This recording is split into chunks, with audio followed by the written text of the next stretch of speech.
Hello, and welcome again to the 12 Foundations of Unitive Psychology. Today we're going to do foundation number 4, and like in the same way that I've done it with the others, I'm going to first of all read the foundation number 4. It's a fairly short one. And then what I'm going to do is articulate throughout the talk the various ideas that are present in it. So I've separated the first sentence out completely because that actually contains the whole thing. And then it is explained. So here's the first sentence. Every being presents itself with both a pretemporal as well as a temporal dimension. In its pretemporal dimension, it exhibits interior sentience. In its temporal dimension, external form. Both are unitive with the whole created order, and therefore with infinite consciousness, its source. So we'll begin at the beginning of it with the first sentence. Every being presents itself with both a pretemporal as well as a temporal dimension. So I'm trying to use this diagram here in order for you to get in touch with or to get comfortable with my terminology, because it's new. I have to coin language in order to express what it is I'm trying to capture, because oftentimes there is no language to do that with these ideas and these realizations. I'm going to repeat something I said earlier. I repeat a lot. It's important. That I talked about the idea that if the understanding of the terms isn't repeated, then people will struggle with what it is I'm trying to say, because this is not easy stuff. Also, that the only methodology for truly getting this, getting in quotes like the term he doesn't get it, in order to get it, there has to be a mystical understanding. And people get threatened by the term mystical, like it's tea leaves and Ouija boards. That's not it. It's oneness, it's unitive. That's what the word means. It means when one of the Hindu ways of stating it is when the dewdrop slips silently into the ocean of bliss. That's a beautiful, beautiful and poetic way to describe this kind of thinking. And the methodology for arriving at this thinking is the methodology of the spiritual masters. And in our case, because I've been brought through the science of it and a number of other disciplines, I can use semi-scientific language, semi-mystical language, psychological language, all of it. But following that, my wife keeps reminding me that I have to make it clear as a kind of roadmap. So here's the roadmap, first of all, through the entire picture. Resurrection is the awakening in the introverted light of heaven. And around heaven is a darkness that I'm calling dark consciousness. It is not evil, and it's not hell. It's not what it is. I'll explain more about that as we go through it. T.S. Eliot was fond of using the fact that the darkness is the light. So the darkness shall be the light, and the stillness the dancing. So this introverted life of paradise, this introverted light of paradise, is expressed through this particular portal, which is the portal of reincarnation. So all of a sudden, that one thing alone, just that that reincarnation and resurrection are not pitted against each other. They're basically two different portals into two different dimensions, not sides of. Remember, a model isn't the thing it's modeling. It's only a model of it. And I believe the model is accurate, mystically and psychologically. But a model is still a model. I think it's true, but you have to be able to extrapolate from the model what it is what I'm saying. And that's the purpose. That's the very purpose of doing this, and eventually the book that will come out from these talks. So the light of what I call the daytime universe, I'm using cosmos. When I'm talking about them as two, I'll use cosmos. When I'm talking about them in a unitive way, I'll use universe. Right? That's a unitive term. So here is the nighttime cosmos, and it's only nighttime because it can't be seen directly from here. It can't be seen because the light operates like a black hole. The light is introverted, and so it doesn't reach directly. It's not visible. Black holes are filled with light. They're light eaters. That's what they are. But you can't see it because the light moves into them and can't get out. The gravity is so intense that you can't see them. That's why they're black holes. So, you could stumble into a black hole. It's a great terror. And I mentioned this. Once you start viewing the cosmos that way.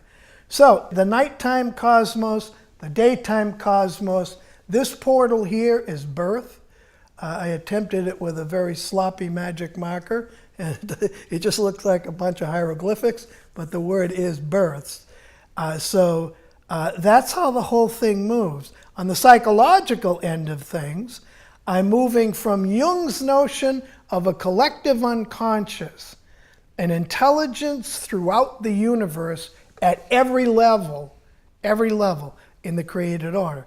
And I'm saying that there is another dimension to it, and that dimension is present in our psychology, but hasn't been named, nor has it been shown how to access it.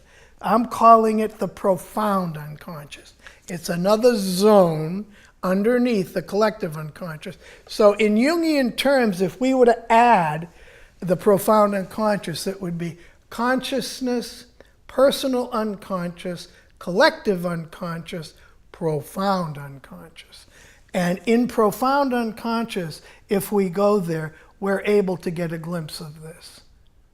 Once we've had a glimpse of this introverted light that people typically call paradise, heaven, the Pure Land, it's another one, then all of a sudden there is no further explanation needed. But you have to repeat the experiment if you want to see it, see the product of the experiment. That's what repeatability is. That is a scientific bedrock. You create a hypothesis, you test it.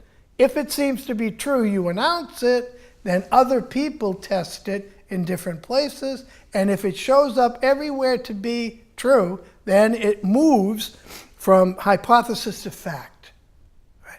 And so that's how science progresses. So psychologically, what I'm going to try to show is how to access the profound unconscious, because I've been there.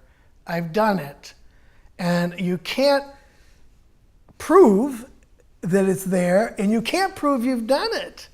People have to either pick that up from a kind of emotional and spiritual authority that comes through what you say, or not. But everyone has to do it themselves. Everyone. And the whole bow tie, I call this structure a bow tie. There are 4 of them, each of them leading here, trying to get here. And they'll be part of the book, and they may even be part of this presentation. I might bring them in. They're very complex. This is actually simpler and more profound. So, the nighttime cosmos has the brightest light in the universe. This light is the brightest light in the universe. It's heaven. And I think I mentioned it last week and went out and watched the movie again myself. I wanted to bring it for you to watch. It's called What Dreams May Come. You've seen it? Good. So right here, where Robin plunged past the darkness into the light, it's hard to watch Robin Williams do something that great, knowing that he's not here anymore. I love the man. I identify with him. The nighttime cosmos has the brightest light in the universe, but that light is surrounded by dark consciousness, which has never been named. It's a new term. It's a whole new term. We talk about dark energy, dark matter. I'm talking about dark consciousness. A consciousness that can't be seen, it must be penetrated. Has to be penetrated in order to be seen.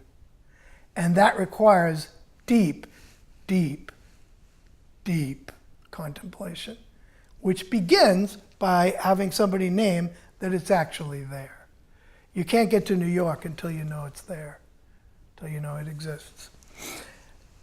The band of introverted light cannot be seen from the daytime universe. Because it's introverted light, if we move from, if we're born and we move through reincarnation, take on form, in other words, then we're here, it can't be seen. That band of introverted light cannot be seen from the daytime cosmos. For that reason, we project our worst fears onto it. The terror of black holes, the terror of some inescapable suction into which we are disintegrated and annihilated. And that's how the fear of death is about that, and it's not true. And the masters all agree on that. It's not true. And I've come to test all those masters, you know, some big names, Yogananda, Aurobindo, T.S. Eliot, I mean, on and on and on it goes. It dawned me on the other day that I've been doing this for 50 years, half a century. It started in '66. That's when I began with the study of art. For those who have journeyed past the band of darkness, it loses its power precisely because they see the bright light at its center. So once you've journeyed there, or have been reincarnated with knowledge of it, in other words, have had it at some point, have experienced the awakening in paradise. Once you awaken there, you're born, and I'll be talking about that, the vows to do that in just a moment. For those who have journeyed past the band of darkness, it loses its power.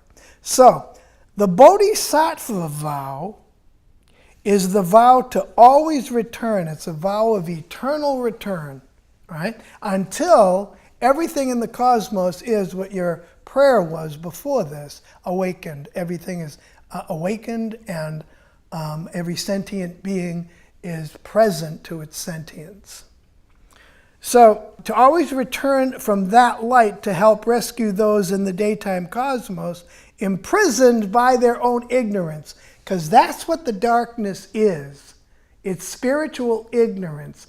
It's those souls who, in dying, bring that karma with them and can't find their way through because they don't know what this is, or even have denied all their lives that it exists, and it does.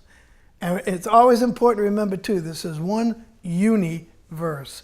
It's unitive. In the Judaic, Christian, and Islamic revelations, the same vow as the Bodhisattva vow, that's the vow of eternal return, the same vow is called the eternal priesthood of Melchizedek.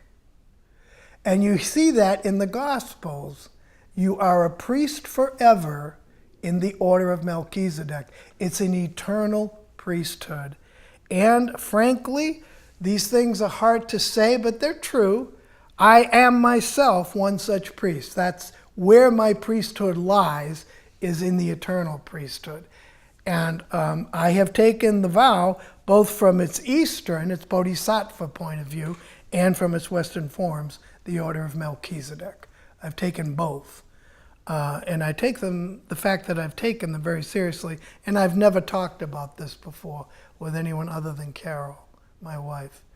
But I'm disclosing it because what I'm doing by disclosing it is bearing witness. That's really what I'm doing, is that these things are valid and real, and all traditions have them. So in the East, we're talking about the Bodhisattva, the Buddhist vow of eternal return, and in the West, it's Melchizedek, the order of Melchizedek. What I call the nighttime universe is a pretemporal womb of the divine light of being. Every being is born not only of that light, but as that light. I'm going to repeat this. It's important. You know, people will frequently say, he has God in him, or something like that. It's not accurate. What's accurate is that which is in him is as God is. It's the other way around. It's not like something is poured into you or you've purchased it through good works or anything like that. It's arriving at your soul. It's transcending cognition, affect, and instinct and embedding them in the soul. And that is why I talked about Adelaide's little statement about Eli, because what came from her was not a thought. It was not really a sentiment. It was an experience of her soul in love with her little brother. And there's nothing cute about it. It's profound. It's profound in the way this is profound. It's deep. And it springs right out of her. And that's why, you know, she can be a little bit erratic. Who wouldn't be? Who wouldn't be? I am. When I experience this stuff firsthand through my own meditation practice and realization practice, you know, it creates some waves. It creates waves. So we are the light we seek. That's what it comes down to. So I use this parable, and I probably mentioned it elsewhere, but I'm going to mention it again because it's light and it takes the heat off of a lot of this stuff. It's kind of a parable that I came up with to describe this. If you get into your car to go looking for your car, you will never find it until you awaken to the fact that you're driving it.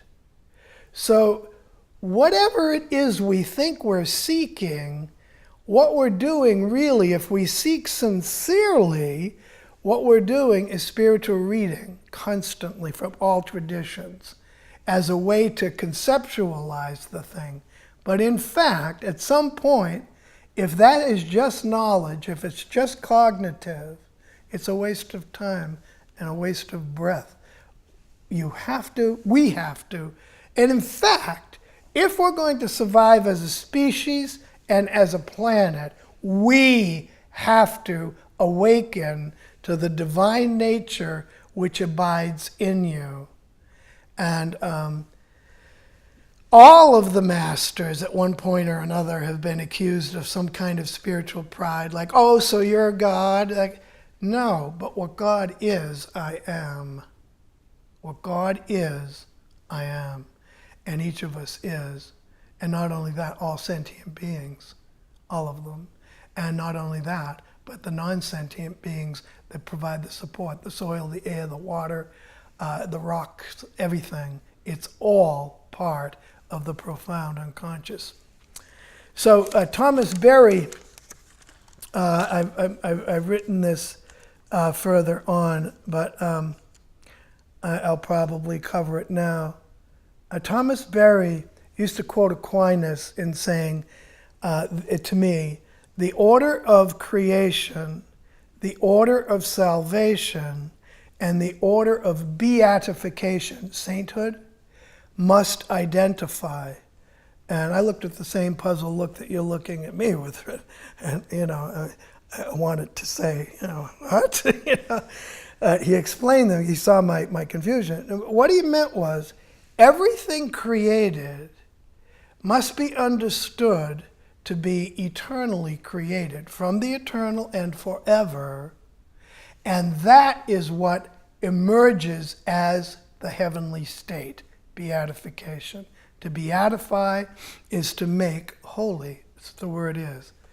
And so the order of creation, everything created here, the order of salvation and the order of beatification must identify. They're all the same. So there is no rapture. We're not going to fly out of the sun windows of our cars and drift heavenward, 144 of us, or whatever it is. Nonsense. I mean, it's just nonsense. What is going to happen, the entire universe, and we're in one of those processes now, is going to fluctuate into a higher consciousness as soon as we do. As soon as we reach a certain percentage of awakening. That's why it's the only thing that's important. Because even as we're doing it, that's where our work arises anyway. It's where it comes from. You just have to not conceptualize what the bottom line is beforehand. You do the work, and the universe rebounds with what it is you need to do more of it. God's no fool. God's no fool. Beneath the zone of the collective unconscious, there lies another zone. I've already said that, the profound unconscious. It is the light of the nighttime universe. As St. John says in the Gospel of John, the darkness, spiritual ignorance that is, does not comprehend the light and cannot overcome the light. It's right at the beginning of the Gospel of John. That lack of comprehension really does keep you in the dark until you're ready to hear what has been said all the way along in all scriptures. Each of us is that light clothed in quanta, subatoms, atoms, molecules, etc., all the way up. Each of us is that. The ignorant cannot comprehend us. Those who really do awaken are threatening because it's impossible to comprehend what is actually going on, and that's why they get nailed to trees and shot like Gandhi and others like that, because it's not possible for the darkness. It can't comprehend the light. And when all you care about is becoming the light, which is what the spiritual journey is, you become threatening. So we are the children of paradise, and these are not corny religious terms. This is fact. It only becomes corny when it's fundamentalized. But the truth is, we're children of paradise. That's what we are. We're born or reborn from there. As such, we are light in the daytime universe, or not. When we awaken to what the light is, we are then able to choose once again our path and be reincarnated, and we enter into the light cosmos, the daytime cosmos, and we are light there. We're children of light. That comes right out of the scripture. We're children of the light. Or we're not. We choose to fritter it away, fritter that opportunity away to help the entire cosmos shift and become the expressed will of the sacred. And that is, when we're talking about a world for our children, that really is what we're talking about. And both Buddhist and Christian prophecies hold that there will be a new heaven and a new earth. And I'm sure what they mean is that leap in consciousness. And right now, we're given the opportunity, we're given the choice. Do you want to go with your portfolio and make that your only object of truth or importance or value? Or are you willing to let go and float and just allow that which is supposed to be coming through you to come through you? And that's what we're doing. That's why I've encouraged you to do something now while you're young and you're at your peak strength. As such, we are light in the daytime universe following reincarnation. What is not yet understood is that they too are that light surrounded by the dark introversion of the ego. The ego introverts the light. And in that first talk we gave, which was the cosmology of the soul, light has mass. And as a black hole is filled, its gravity sucks the light, and we can't see it. We can't see it. So we become obsessed with things with counterfeit things. Counterfeit. A glimpse of heaven or paradise is all that is needed. In that glimpse is the knowledge of who and what we really are. Just a glimpse, just a pinhole of that light lets us know who we are. The hero journey, so generously and profoundly researched by Joseph Campbell, is the way, the Tao. Every being of the daytime universe is rooted in the light of God's womb. Every being here is rooted here. That's why that's an open border, and so is that they flow one into the other or are denied. The word God can be understood, Carol and I came up with this, can be understood as grand organizing divinity, G-O-D. Not only are we destined for paradise following death, but abide in paradise prior to conception and birth. Which is right here. We're here. Here is conception and birth, and we start taking on, from the quanta all the way up, we take on form. It is the soul that does that. Awakening in heaven following death is resurrection. So after death, come around again, and one more time, we rise from the dead. Literally, we rise from the dead. It's not that coffins open up and we start running around again. That's not it. We rise from the death that is no death. The death that is illusory. The thing that we projected on as darkness, we rise from that and we enter light. And then we take that light again, in whatever way we choose to do it, here. So in my case, I guess probably, that kind of new agey statement that your enemies are your best teachers. For me, I think the savagery of the way I was treated in the Catholic schools, and many like me my age, and my mother's savagery, taught me what to look for. And this is what I found.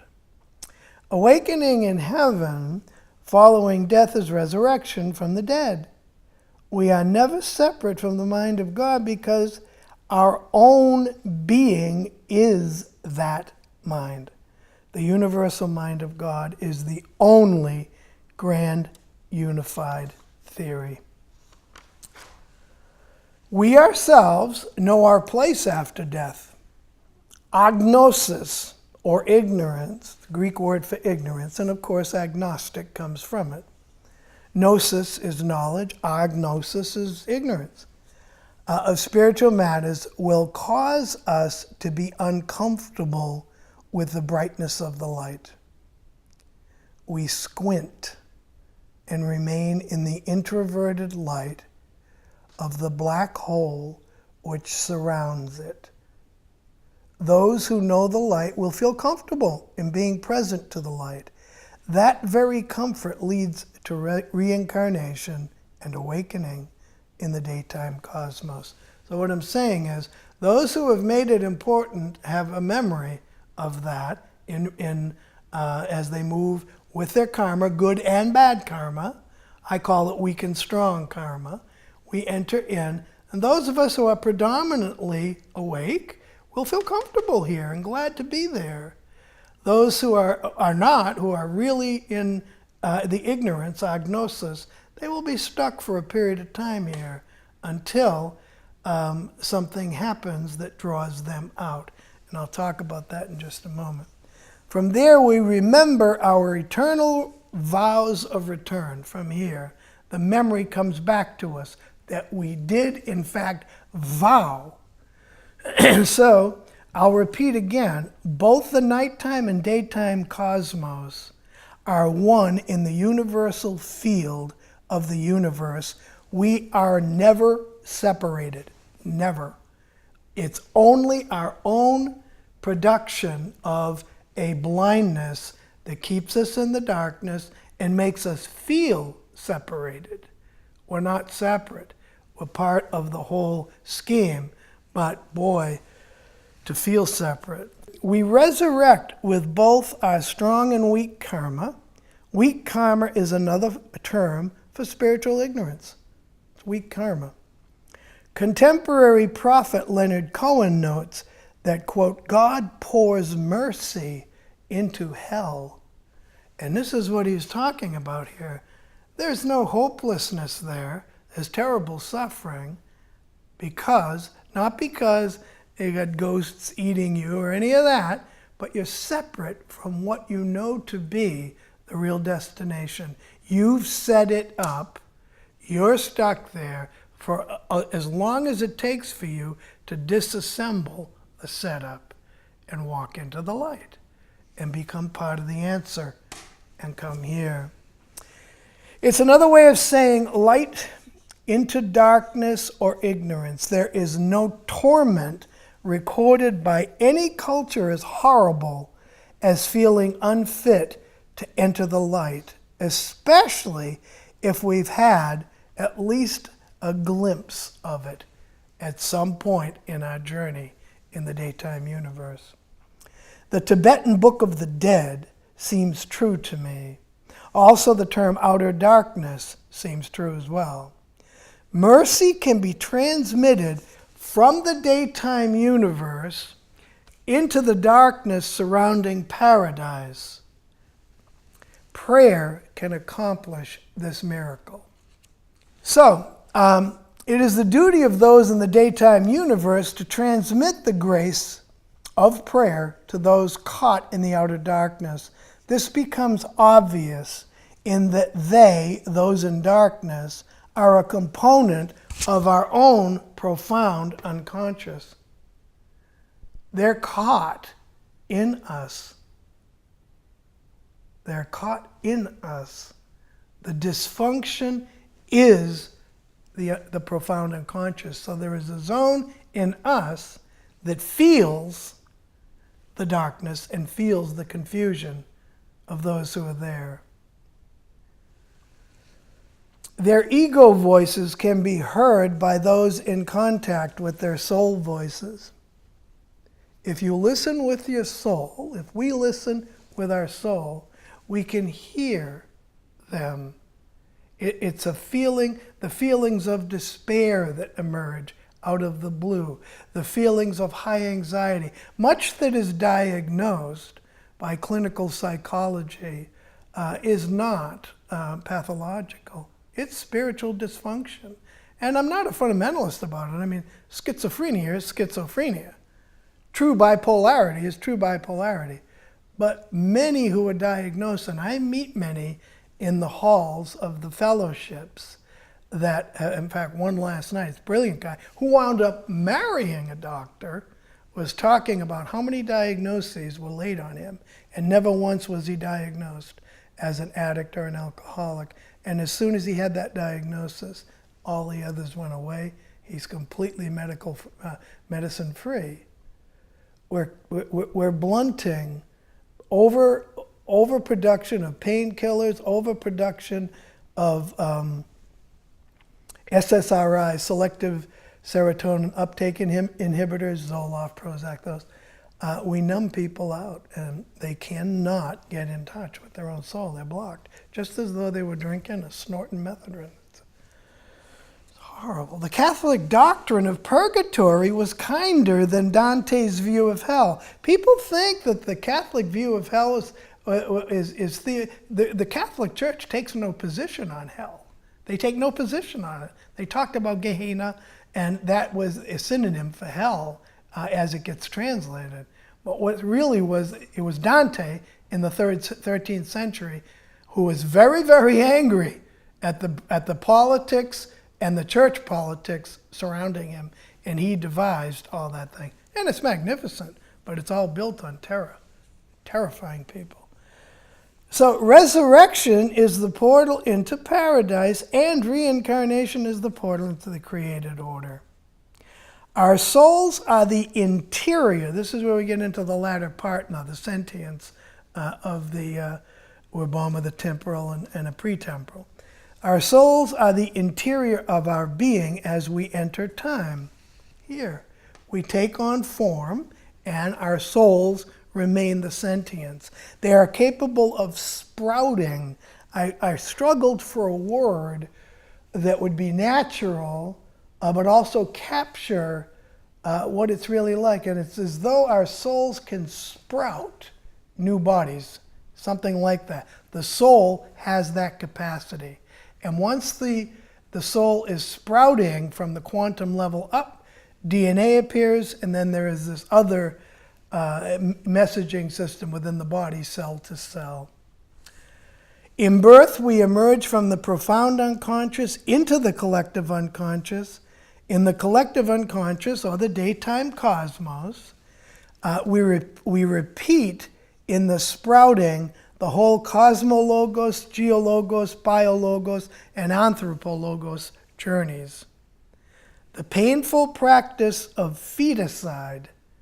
And I was shocked to find that these are dictionary-based words. Feticide.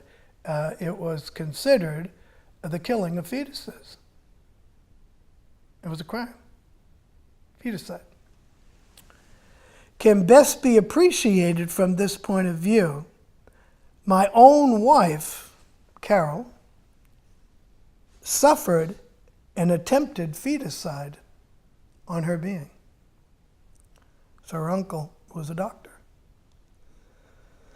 While in utero, she was saved by her father's advocacy on her behalf. Those who have felt forced to make the sacrificial decision need comforting and not condemnation.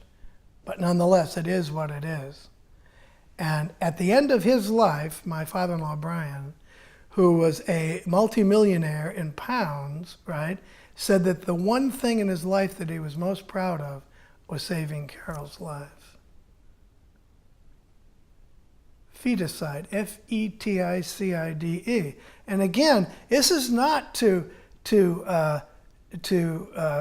pin labels on people who, through circumstance, through the craziness of the culture, through the selfishness of men, go through that sacrificial act. But nonetheless, it's important that while we make sure, I personally advocate keeping Roe v. Wade exactly as it is.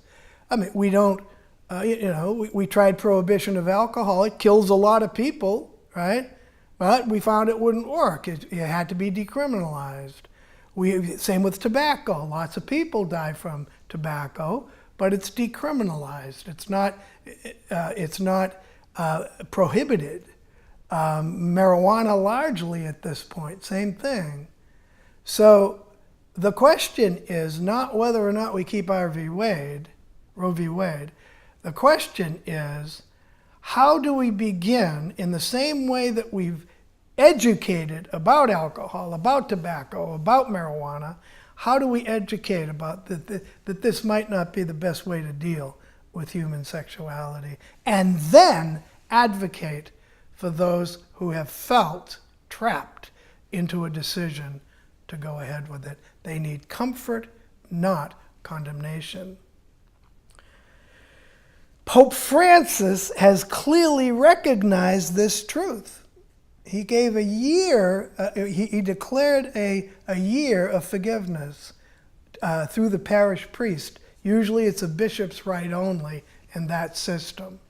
And he said, no, for 1 full year, anyone who chooses to come forward and ask for forgiveness is forgiven by his declaration.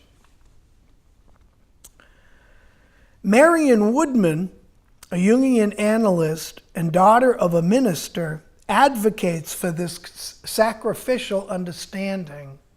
It's recognizing what is being done and recognizing that it's being done to life and doing it as sacrifice, so that there is some kind of reconciliation between the life of the fetus and the life of the mother and the father.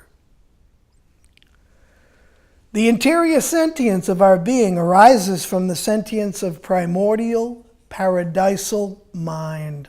It is the presence of universal consciousness as our own being, as us, the soul, present in paradise, the profound unconscious, still present through the reincarnational portal, present therefore in the daytime cosmos, present after the death of material form, risen again in resurrection, and again in paradise. It's a circle of life. There is no death. There really is no death. There is release from form, awakening to enlightenment either before or after death, and then bringing that light into the daytime cosmos. There is simply no death in the universe. I just said that. Both the daytime and nighttime cosmos are one in the universal mind of the sacred. My brilliant and generous teacher, Thomas Berry, once said, and I talked about that earlier, I stole my own thunder, to me that the order of creation, the order of redemption, and the order of beatification must identify. Put another way, everything created is redeemed and sacred and deathless. Deathless. The whole universe. In Teilhard's thinking, it was called Christ Omega. We start with Christ Alpha, the universe emerges out of it, it reaches its own perfection in consciousness and becomes Christ Omega. That was that system. There are different ways of putting it.